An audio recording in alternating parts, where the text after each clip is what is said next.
Friends, welcome to ICK biology classes. So today we going to start the topic kingdom Protista, and we just discuss about Monera in my previous video. और अगर अभी आपने मोनरा previous video नहीं देखा है तो please go to my playlist and watch the video. So now today we start protista. But let's discuss about basic characteristics of protista. So all single celled eukaryotes are placed under protista. जितने भी single celled eukaryotes हैं उनको हम लोग protista में रखते हैं. ठीक है, उनको हम प्रोटिस्टा में प्लेस्ड करते हैं. एंड दे आर सॉलिटरी, मतलब इनका जो हैबिटेट है मेनली वो सॉलिटरी है. ठीक है, but some may be present in colonies, some may be form colonies. Primarily eukaryotic, ये eukaryotic हैं. Form a link between plants, animals and fungi. ये एक लिंक डेवलप करते हैं प्लांट, एनिमल एंड फंजाई के बिटवीन में. एंड अगर eukaryotes है तो ऑब्वियस सी बात है कि इसमें न्यूक्लियस और मेम्ब्रेन बॉन्ड ऑर्गेनल्स क्या होंगे, प्रेजेंट होंगे, वेल डेवलप्ड होंगे. Okay, and last it has a flagella or cilia. May be flagella present हो सकता है, सिलिया भी प्रेजेंट हो सकता है. And they reproduce sexually and asexually, या तो सेक्सुअली भी रिप्रोड्यूस कर सकते हैं एंड ए सेक्सुअली भी कर सकते हैं. ओके, नेक्स्ट आ जाते हैं हम प्रोटिस्टा. प्रोटिस्टा को हमने थ्री कैटेगरीज में डिवाइड किया है.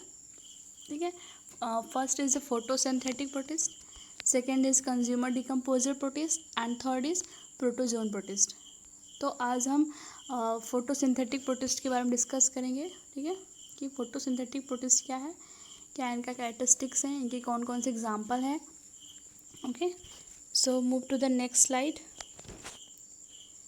Okay, now photosynthetic protist is also divided into three main groups. First is chrysophytes, dinoflagellates and third is euglenoids. ठीक है,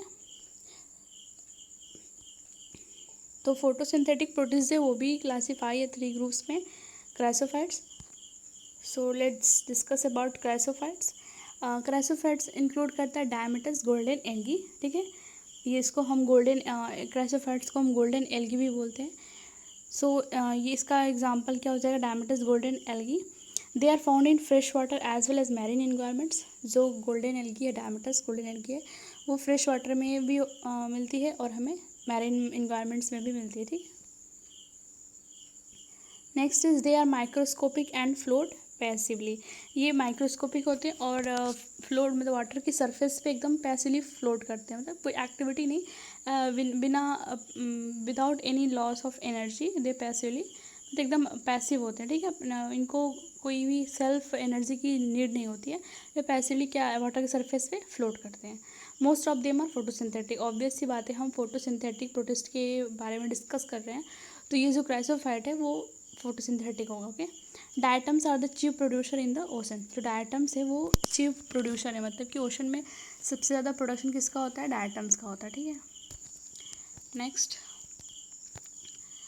ये देखो मैंने एक इमेज रखा है, डायमेटस पिक्चर है, डायटम्स का ये पिक्चर है.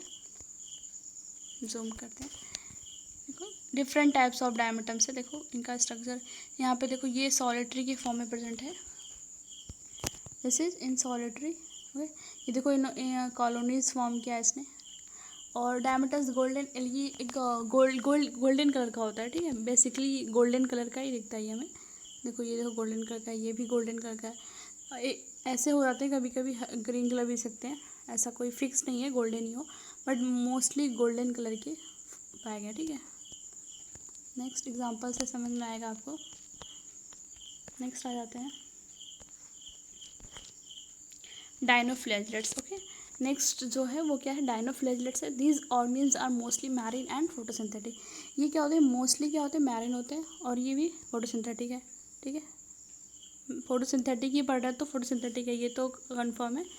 And appear yellow, green, brown depending upon the main pigments. इनका जो कलर है वो येलो भी हो सकता है, ग्रीन हो सकता है, ब्राउन हो सकता है. वो डिपेंड करता है कि इनके बॉडी में कौन सा पिगमेंट प्रेजेंट है. क्या क्लोरोफिल है, जैंथोफिल है, कैरोटीन है, जो भी पिगमेंट प्रेजेंट होगा उनके जो बॉडी का कलर है वैसा ही हम लोग को अपीयर होगा. Next is most of them have 2 flagella. Dinoflagellates में मोस्टली देखा गया है कि इनके पास 2 फ्लैजिला होता है, एक शॉर्ट होता है और एक लॉन्ग होता है, ठीक है। एंड इसका बेस्ट एग्जांपल देखेंगे तो हम रेड डायनो फ्लैजिलेट्स, ओके, ठीक है। रेड डायनो फ्लैजिलेट्स एग्जांपल क्या है, गैनोलेक्स, ठीक है। जो गैनोलेक्स है वो क्या है, रेड डायनो फ्लैजिलेट्स। इसका जो मल्टीप्लिकेशन होता है वो बहुत ही फास्ट होता है, बहुत ही रैपिड होता है, और इसकी वजह से वो बहुत जल्दी सी में क्या करते हैं, ग्रो करते हैं, जिसकी वजह से जो सी का कलर है वो रेड कलर में चेंज हो जाता है। तो अगर हम सी को देखते हैं तो हमें ऐसा लगता है कि हाँ, जैसे कि कुछ एरिया में जो कलर है रेड कलर एकदम से ऐसे सरफेस पूरा रेड हो जाता है, तो उसको हमने एक टर्म दिया है, क्या दिया, red tides. Is that red tides, उसको रेड टाइड्स बोलते हैं, ठीक है। वो किसकी वजह से होता है, गैनोलेक्स का जो अपीयरेंस है वो बेसिकली उसके कलर से पूरा सी जो है रेड कलर की दिखने लगती है। समटाइम्स बहुत ज़्यादा इसका ग्रोथ हो जाता है तो पूरा सी जो है वो रेड कलर का दिखने लगता है। ये हार्मफुल भी है बिकॉज ये टॉक्सिन रिलीज करता है, और इसका टॉक्सिन जो अदर ऑर्गेनिज्म प्रेजेंट है, अदर प्लांट्स हैं, अदर प्लैंक्टॉन्स प्रेजेंट है सी में, उनको किल कर देता है, उनको डिस्टर्ब कर देता है। बिकॉज समटाइम्स हमने देखा है कि इससे क्या होता है, कभी कभी बहुत ज़्यादा ग्रोथ हो जाती है इनकी, तो ये सी में वो ऑक्सीजन की स्कार्सिटी हो जाती है।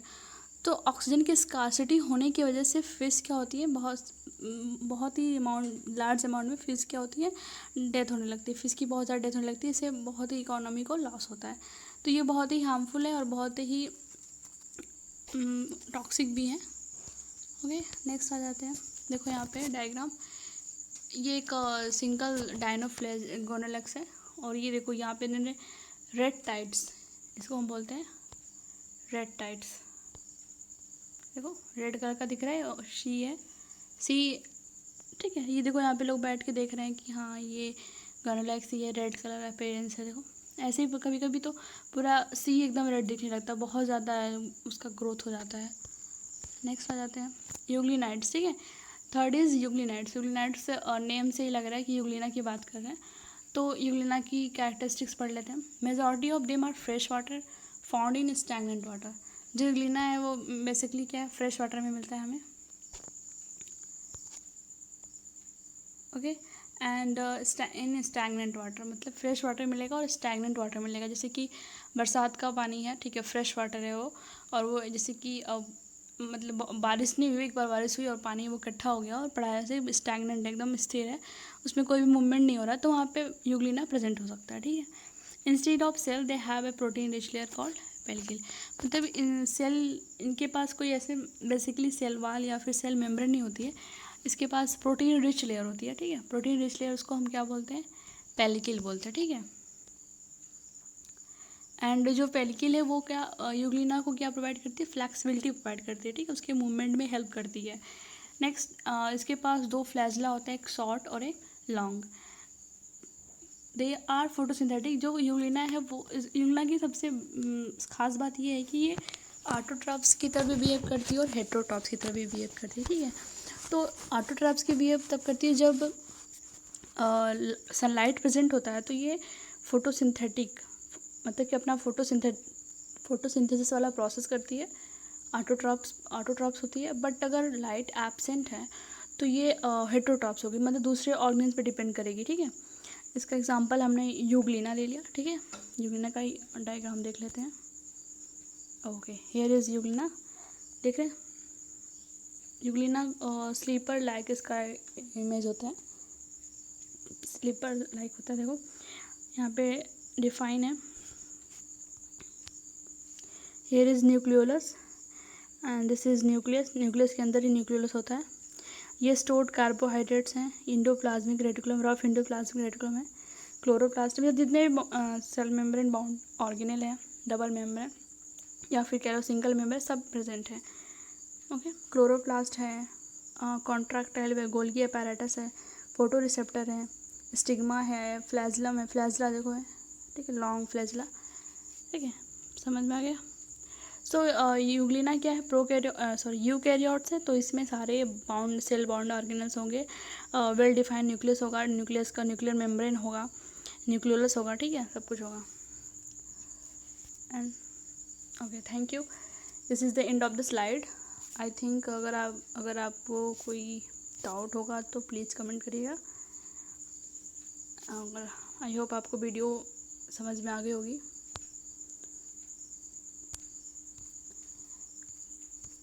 कहीं भी कोई डाउट होगा तो प्लीज़ कमेंट करिएगा।